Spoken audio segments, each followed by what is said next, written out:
शरीर से संबंधित महत्वपूर्ण परिभाषाएं कक्षा 11 वाले बच्चे ध्यान देंगे। आप लोग नोट भी करते रहिए, समझते रहिए चीज़ों को।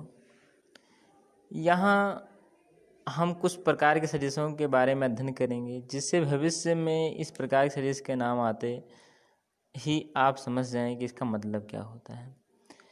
समान सदिश, इक्विवेलेंट वेक्टर। समान सदिश वे सदिश होते हैं जिनकी दिशा और परिणाम दोनों बराबर होते हैं। यदि इन्हें हम डायग्राम बनाएं, एक वेक्टर ये है, एक वेक्टर ये है, दोनों वेक्टर इसका मान लीजिए ए है, ये बी है। इन दोनों की प्यारे बच्चों लंबाई सेम है। लंबाई सेम है यानी इस बिंदु से इस बिंदु तक जो दूरी है वो इस बिंदु से इस बिंदु तक की दूरी बराबर है। और दिशा भी हमें लग रहा है सब लोग समझ पा रहे होंगे, दिशा भी सेम है। जिस दिशा में ए जा रहा है उसी दिशा में बी जा रहा है, यानी इनके परिमाण भी बराबर हैं, दिशा भी बराबर है। तो ये समान वेक्टर कहलाएंगे।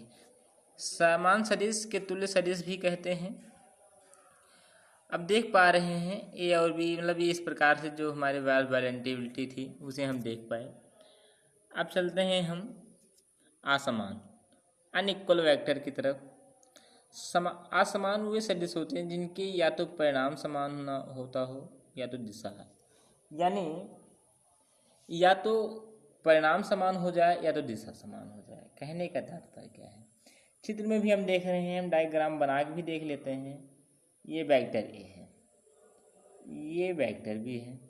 फर्स्ट सेकंड की तरफ प्यारे बच्चों यदि हम बढ़ें और देखें तो या तो इस प्रकार की हो जाएगी, यानी इस चित्र में नंबर 1 ये है, नंबर 2 ये है। नंबर 1 में हम देख पा रहे हैं कि इनके जो परिमाण हैं वो सेम है, बट इनकी जो डायरेक्शन है, जो दिशा है, वो अलग अलग है। यहाँ पर दिशा तो समान है लेकिन क्या है, मैग्नीट्यूड अलग अलग है, यानी ये दोनों ही असमान हैं। दोनों असमान होने का तात्पर्य यही है कि दोनों असमान इसलिए हैं क्योंकि इसके परिमाण तो बराबर है लेकिन दिशा बराबर नहीं है। इसका जो vector A magnitude equal to vector V का मैग्नीट्यूड इक्वल है, बट नहीं है vector A cap equal vector V cap के। तो ये प्रोसेस है, इसमें वेक्टर ए जो कैप है वो इक्वल है किसके, वेक्टर बी के, लेकिन मैग्नीट्यूड इक्वल नहीं है किसके, मैग्नीट्यूड वेक्टर वी के। ये पॉसिबिलिटी हमारी भी जाती है। ये पॉसिबिलिटी जो हमारी आती है यही निर्भर करता है, डिपेंड करता है कि हमारे जो वेक्टर हैं वो इक्वल हैं या नॉट इक्वल हैं। अब चलते हैं हम थर्ड स्थिति पर, यूनिवर्सल जो वेक्टर हैं अनइक्वल वेक्टर के बाद हम इनके बारे में थोड़ा और जानकारी लेते हैं। अनइक्वल वेक्टर के बारे में, पहली स्थिति में दोनों सदिशों का परिमाण समान है लेकिन दिशा अलग अलग है, अतः यह असमान सदिश होंगे। दूसरी स्थिति में दोनों सदिशों का परिणाम अलग अलग हैं। तो ये सब दोनों स्थितियाँ दिखाई दे रहा है जिनको आप अच्छे तरीके से क्लियर करिएगा। अब अपोजिट वेक्टर की बात कर रहा है, विपरीत वेक्टर की बात कर रहा है, अपोजिट वेक्टर है। तो अपोजिट वेक्टर में प्यारे बच्चों हमें क्या करना होगा, विपरीत वेक्टर में, विपरीत वेक्टर वही होता है जिनमें दो वेक्टर के बीच 180 डिग्री का क्या बन जाए, कोण बन जाए, तो वही क्या होगा, विपरीत वेक्टर होगा। जिनको हम अगर देखना चाहें तो वे दो सदिश जिनके परिमाण तो समान होते हैं पर दिशा समान नहीं होते, उन्हें विपरीत वेक्टर कहते हैं। इस प्रकार के सदिशों को विपरीत सदिश भी कहते हैं। इस प्रकार से एक ये है, दूसरा हमारा ये होगा। इनकी जो लंबाइयाँ हैं वो सेम हैं लेकिन जो डायरेक्शन, जो दिशा है वो अलग अलग है। इसलिए यदि हम इसको ए मान लें और इसे हम बी मान लें तो प्यारे बच्चों हमें देखना होगा वेक्टर ए की जो मैग्नीट्यूड है वो बराबर होगा वेक्टर बी के मैग्नीट्यूड के, लेकिन ए कैप इक्वल नहीं होगा किसके, वेक्टर बी कैप के। यानी ये दोनों बराबर तो हैं, नहीं भी हैं, दिशा के रूप में बराबर नहीं हैं लेकिन परिणाम के रूप में बराबर हैं। अब चलते हैं एकांक यूनिट वेक्टर की तरफ। एकांक वेक्टर क्या है?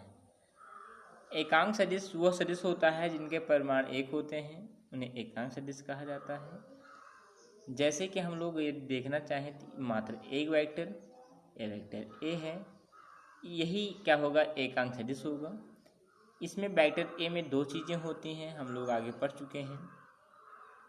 पहला क्या होता है, कैप, दूसरा क्या होता है, परिणाम और दिशा दोनों किसको बताते हैं? परिणाम को हम इस प्रकार से व्यक्त करते हैं, यदि इन तीनों को हम देखें तो वेक्टर ए बराबर हो जाएगा, ए कैप बराबर हो जाएगा vector A by mod vector A. तो ये पॉसिबिलिटी हमारे भी समझ में आ जानी चाहिए आपको। यदि इतना समझ में आ जाएगा तो आपको एकांक वेक्टर निकालने में कोई समस्या नहीं होगी।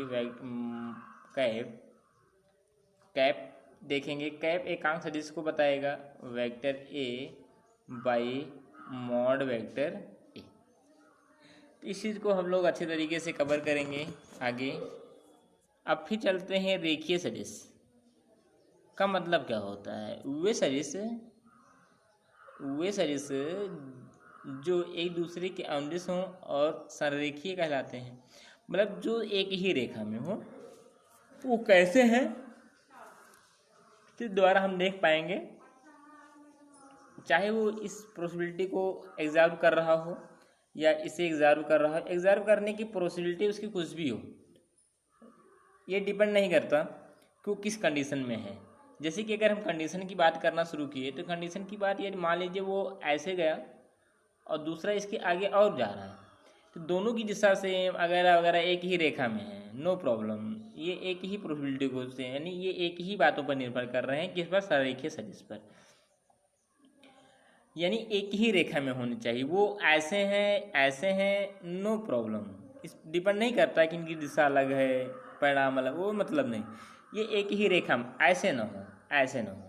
अगर इस कंडीशन में है तब वो क्या होगा, संरेखीय सदिश नहीं होंगे। मतलब एक इस प्रकार, दूसरा इस प्रकार या तीसरा इस प्रकार, ये संरेखीय नहीं। हाँ, ये दोनों रेखीय हैं, लेकिन अब ये तीनों रेखीय नहीं होंगे, या ये दोनों रेखीय नहीं।